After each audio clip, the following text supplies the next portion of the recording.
Nu har vi fået set en masse film, og nu skal vi høre noget interessant om film fra vores 3 tilstedeværende jurymedlemmer i løbet af de næste par timer. Vi starter med Riis, og noget af det, der har været en fornøjelse ved det her, det var jo, at jeg fik lov til lige at kigge en lille smule på, hvem det egentlig var, der skulle tale i dag. Og så når man går ind og søger på Riis inde på Google, så dukker der med samme artikel op fra Dansk Filminstitut, som kalder hende filmtalenternes godmother. Så tænkte jeg, det kan næsten ikke være rigtigt. Altså, det lyder næsten for vildt. Men så i dag, hvor jeg talte med flere forskellige her i dag, så er der flere, der simpelthen nævner, at du er lidt mor for de her filmtalenter. Det skal vi høre mere om i næste stykke tid. Der er mere end 30 års erfaring i filmbranchen stående med lige nu. Og det er altså ikke mig, der har nogle af dem, så de står til venstre for mig. I dag der er Riis underviser på VIA Film Transmedia i Aarhus, og det er rigtig hjertelig velkommen til.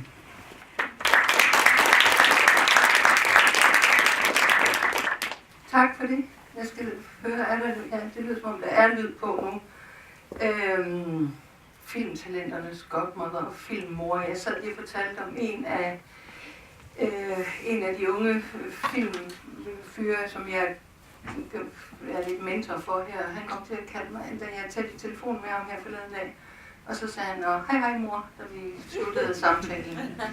Da jeg så så ham næste gang, så sagde jeg synes måske det bliver lige lovligt familiært. Det var sådan set noget professionelt, vi talte om. Men sådan er det, og jeg synes, det er helt vildt sjovt at producere film. Det har jeg gjort i mange år. Men jeg synes, noget af det, der er allersjovest, det er at producere filmtalenter og producere mennesker, som kan lide at lave film. Og det er nok derfor, jeg rigtig godt kan lide at arbejde med unge, som gerne vil arbejde med film.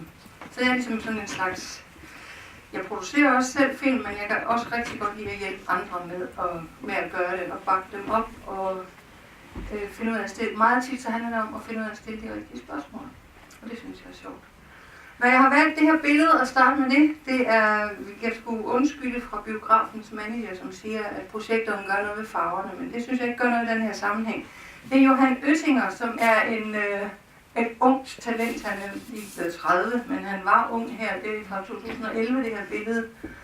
Hvor han var i Kina med en film, som jeg producerede, som hed 7 Minutes in the Warsaw Ghetto. En 7-minutters film, som er lavet med dukker, med østeuropæisk udseende og en meget, meget dunkel og dyster holocaust-historie. Vi var så heldige, at vi fik en invitation fra en festival i Kina. Og nu vil jeg bare lige vise jer, hvordan sådan en invitation ser ud fra Kina. The 4th China International King Bon New Media Shorts Festival. Final notification of the main section. Nu, ja, vi starter ligesom derude, hvor talentet kan lande henne, når tingene går rigtig godt. Og det handlede om, at den her film var blevet, lille minifilm var blevet udtaget på en kinesisk kortfilmsfestival. Og jeg tror jeg fik 5 eller 6 af de her mails, hvor de blev ved med at sige, at der var blevet udtaget, og jeg tænkte, jeg har aldrig hørt om den her festival før. Jeg aner ikke, hvad det er for noget. Og King Bon, afholder de den i Bonn i Tyskland, og det gik helt hen over hovedet på mig.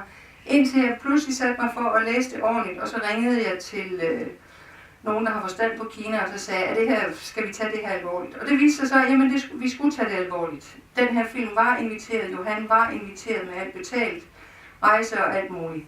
Det, der var den sjove oplevelse for os, det var den der, in order to make a strong impression on the audience, please design your own special style for walking the red carpet. Og nu har vi Birgitte siddende der, Birgitte Weinberger fra Odense Filmfestival. Birgitte, kunne du forestille dig, I bad deltagerne i jeres festival om, at de skulle dress up? I andre af de her mails, der stod der, at man skulle dress up ethnically. Og så kan man sige, hvad er ethnically? Skulle han have en folkedanserdragt på fra Haderslev, eller hvad skulle han have? Det var så sådan set, det var mit forslag, at han skulle være viking, fordi Johan er 2 meter høj i sig selv. Nu skal jeg lige få lavet de her billeder, så vi kan se dem rigtigt. At han skulle være viking. Så han fik sådan en hjelm på, som er lavet af gummi og var sammenklappelig, og jeg købte en hvid skjorte til ham, og så sendte vi ham afsted til Kina. Og inden da, der havde filmen været vist på forholdsvis mange festivaler rundt omkring i verden. Det var sådan en festival runner. Men det var lidt sådan, du må hellere få, er ikke typen, der går så meget op i tøj, så jeg købte en hvid skjorte til ham, og vi skaffede den der hjelm, og så tog han afsted. Så viste det sig saftsusme, at den her film vandt hovedprisen. Og hovedprisen var på næsten 300.000 danske kroner. Det er rigtig mange penge. Det var heller ikke gået op for os.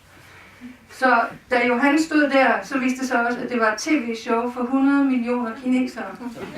Altså, så man kan godt forstå, at de beder folk om at dress up. Der var vildt mange mennesker, der så det her show. Næste billede her, der kan man se, der står Johan og har fået den her pris, som nu står på sådan en trofæhylde. Sådan nogle trofæer, de er ikke altid særlig pæne. Mange af dem ser lidt mærkelige ud. Her siger han tak. 2 minutter efter, så ringede han op til mig fra scenen. Han tog simpelthen tiden og ringede op til mig. Jeg troede ikke på ham. Men han havde vundet 330.000 danske kroner på den her mærkelige festival. Eller ikke mærkeligt, undskyld, det er forkert, men det er så dagen efter. Det er i Shenzhen, hedder byen. En af de byer, som udvikler rigtig meget på virtual reality, hvor rigtig meget indmaden til vores computer bliver produceret. Så det er sådan en teknisk by. Der havde de så lavet en udendørs forestilling, hvor der var 10.000 vis af mennesker. Og I kan ikke, hvis ikke man kender filmen, så kan man ikke se det, men det er en lille dukkedreng, der ligger deroppe og tegner Adolf Hitler, der får fuglelort i hovedet. Og det er et billede fra vores film, fordi der havde en outdoor screening, og så havde de en lang rød løber, der gik hele vejen ned her, hvor der var prins fra vinderfilmen sat på den røde løber. Det var meget, meget stort. Og Johan blev tiljublet og kysset af kinesiske piger og skulle skrive autografer.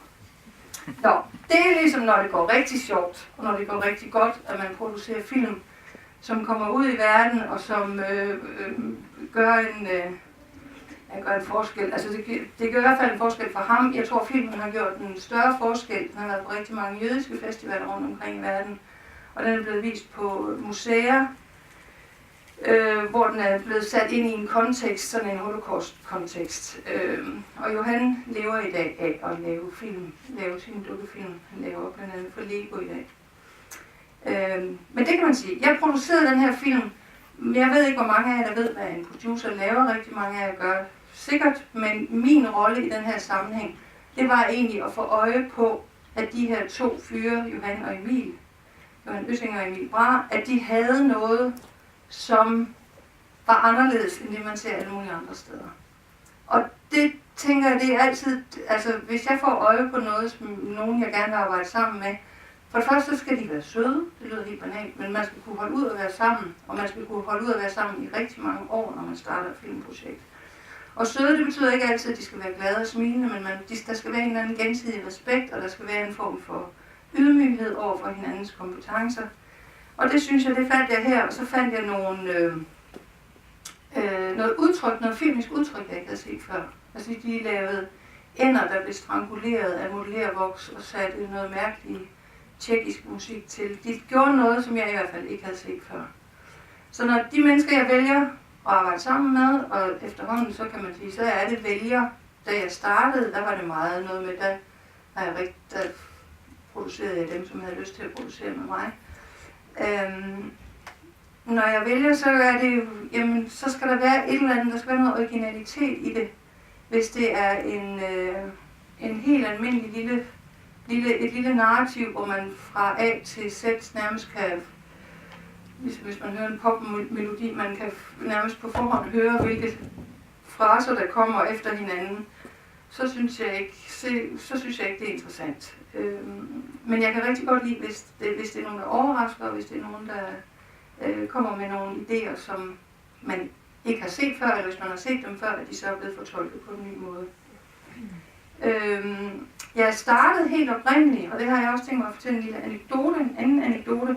Da jeg fik mit allerførste job, jeg har læst dansk og religionshistorie, og jeg har en kandidat i dansk og dansk kommunikation. Og så sad jeg på læsesalen i København og læste Paulus på græsk, fordi jeg læste religionshistorie, og det synes jeg var helt spændende.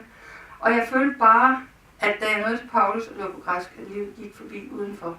Så var jeg til et middagsselskab hos nogle venner, som sad og snakkede om, at der var noget, der hed Kanal 2, som var ved at starte. Og jeg ved ikke, om der er ude nogen af jer, der er gamle nok til at vide, hvad Kanal 2 er. Det er der nogen, der nikker. Ja. Kanal 2 brød DR's monopol i 1984, og jeg var nummer 5, der blev ansat der. Og da jeg blev ansat der, så var det fordi, jeg sad og var træt af Paulus, og havde hørt nogle mennesker snakke om, at det der Kanal 2 var ved at komme i gang, og de havde haft nogle mennesker til samtaler om kommunikationsjobbet. Men det var Michael Bundesen, ham fra Subidur, han var det der stationsforstander. Han havde syntes, de var enten for alkoholiseret eller havde for mange børn. Og så tænkte jeg drikker ikke, og jeg har ingen børn, og jeg har ikke planer om at få børn endnu. Og så tænkte jeg, hvad kunne det værste, der kunne ske, være, hvis jeg gik op og ringede på. Det var på Frederiksberggade på Strøget i København, og så det var lige rundt om hjørnet fra læsesalen med Paulus. Og så tænkte jeg, nu gør jeg det. Jeg bliver tosset af, at livet foregår der uden for den der læsesal, og jeg sidder herinde. Og så gik jeg på gaden, og en af de forfattere, som jeg beundrede allermest dengang, Susanne Brøgger, smilede til mig på gaden. Og det der smil kan jeg stadigvæk inde i mig selv mærke, som det var det, der gjorde, at jeg tænkte, at det skal nok gå det her. Så 2 timer efter, så havde jeg et job. Så jeg blev pressesekretær, hed det dengang, på Kanal 2. Og jeg kan rigtig godt lide at sige til unge, der gerne vil noget. Læs de lyserøde sider, læs finanssiderne i aviserne, hvis I leder efter jobs. Find ud af, hvor pengene er henne. Find ud af, hvor de nye idéer er henne. Altså, det kan man sige, jeg vidste, at Kanal 2 skulle starte, de skulle producere, der var en sendetilladelse. Jeg havde arbejdet med kommunikation i Kvindehuset tidligere i Aarhus, så jeg vidste godt noget om kommunikation, og jeg havde en kommunikationsbaggrund. Så det er sådan mit råd, nu ved jeg ikke, hvor mange af jer, der sidder og er på det sted her. Men hvis man leder efter et job, så vil jeg ikke jobannoncer, jo, det er fint, men jeg tror, hvis man er det skridt længere fremme, at man holder øje med på andres vegne, hvem får brug for noget, så tror jeg, man har en rigtig god chance. Så gik der ikke ret lang tid, der gik et år, så gik Claus Riis Petersen, det var ham, der ejede sendetilladelsen. Han gik konkurs, og så kom jeg til Nordisk Film, og så var jeg i Nordisk Films presse- og marketingafdeling i 6 år, hvor jeg var med til at lave reklamekampagner for store spillefilm. Den sidste kejser, og Teenage Mutant Ninja Turtles, og Look Who's Talking, og nogle sådan kunstneriske film også. Det endte med, at jeg sad meget og lavede de film, som Nordisk Film distribuerede, som skulle komme i biografen Grand i København. Og det synes jeg var rigtig sjovt. Det der med at finde ud af, hvordan får man et budskab, hvordan får man en films budskab ud til de mennesker, man gerne vil, som er de rigtige mennesker til lige præcis den her film. I dag vil jeg sige, hvordan positionerer man det. Hvordan finder man ud af, hvad skal titlen være, hvad skal loglinen være, hvordan skal plakaten se ud, hvilket plakatmotiv skal det være. Dengang havde vi, tror jeg, lidt større råderum, det er jo så 25 år siden, kan jeg regne ud, hvor man lidt bedre kunne vælge bare at oversætte en film til dansk. Det gør man ikke så meget i dag. Det var så også inden internettets tid, så når en film kom op i Danmark, så var det de færreste mennesker, der vidste noget om den. Så derfor var plakaten og artworket og hele annoncekampagnen meget vigtig. Så har jeg arbejdet nogle år i Tyskland. Jeg arbejdede 5 år, hvor jeg arbejdede som stringer, kalder man det, for blandt andet TV2. Så når journalisterne kom flyvende enten fra Danmark eller andre steder til Tyskland, så havde jeg hjulpet med at finde, hvem skal der interviews, og hvad siger de, og hvis ikke de kan alligevel, hvem kan man så tage i stedet for, og hvor overnatter man, og kan man parkere, så kan man have det, der hedder Drehgenehmigung, optagetilladelse og alt sådan noget praktisk logistisk. Og der arbejdede jeg nogle år sammen med Ulla Terkelsen, og det var super sjovt og meget, meget lærerigt. Og rigtig lærerigt i forhold til, hvordan man omgås mennesker, man skal interviewe. Og det har jeg især kommet mig til gode, når jeg senere har lavet dokumentarfilm. Altså man skal passe på med at overinterviewe folk, inden de skal medvirke i noget, som man regner med skal bruges. Men det er der sikkert rigtig mange af jer, der ved noget om i forvejen. Jamen så kom jeg tilbage til Aarhus. Jeg havde egentlig regnet med, at jeg skulle til København igen, og havde sådan lidt også et job, der stod og ventede på mig der. Men min daværende mand fik arbejde i Aarhus, så slog vi os ned der. Det var ikke nemt. Jeg havde et år der, hvor jeg ikke kunne få arbejde og komme til Aarhus og være ukendt. Jeg havde ikke noget netværk. Så det vil jeg også sige til dem af jer, der skal ud og have arbejde og styrke jeres netværk. Står du og vifter til mig for æsken? Så småt. Ja, jeg runder af lige om et øjeblik. Så jeg har været i Aarhus siden 1997.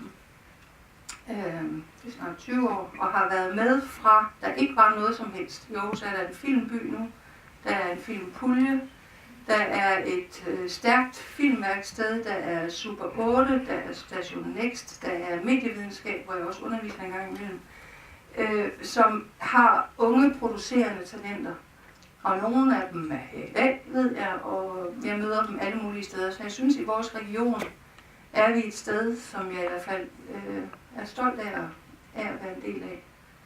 I dag er jeg så blevet ansat som det, der hedder undervisningskoordinator og udvikler på VIA Film Transmedia. Det blev jeg for et år siden, da jeg arbejder lige nu med fashionfilm på internationalt niveau. Det er rigtig sjovt. Det er sådan en legeplads, en kreativ legeplads, når man arbejder med fashion. Og samtidig så udvikler jeg andre uddannelser og uddannelsesprogrammer. Og det er næsten som at udvikle film. Så nu er jeg et sted, hvor jeg kan få idéer og kan få lov at omsætte dem, og jeg er omgivet af, i vores hus i nærheden af Filmby Aarhus, der er 100 unge studerende hver eneste dag, som bobler rundt og finder på idéer, og der skal tilrettelægges undervisning for dem. Det er det er et kraftcenter af talent, og til januar så kommer de første ud, så graduater de første. Så nu er jeg blevet underviser fulltime, men jeg har 2 produktioner, jeg stadigvæk passer af mine egne. Og så har jeg noget som konsulentarbejde, hist og pist også. Og Ellen, jeg sidder også simpelthen hoppe ind på scenen nu. Ja, fordi nu lukker vi. Ja, men vi vil gerne lige beholde det op lige et par minutter mere. Fordi vi har lige en 3-4 minutter, inden vi holder en lille pause. Er der nogle spørgsmål til Ellen Riis? Ellers så er jeg her resten af dagen, hvis jeg kan spørge om noget. Så er jeg. Jeg kunne godt lige tænke mig at høre en enkelt ting, Ellen, inden vi lader dig gå ned på scenen. Fordi nu, det, noget af det første, du overhovedet sagde, det var, at mit job handler ofte om at stille de rigtige spørgsmål. Ja. Kan du prøve at give et par eksempler på, hvad de rigtige spørgsmål er til filmtalenter, du har mærket? Hvad er det, de skal gøre sig tanker om?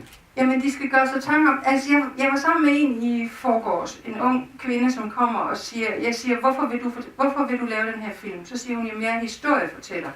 Og så siger jeg, det er der rigtig mange andre, der er. Hvad for en slags historiefortæller er du? Og så var hun, kunne jeg mærke allerede, at hun var på et sted, det havde hun slet ikke gjort sig refleksioner om.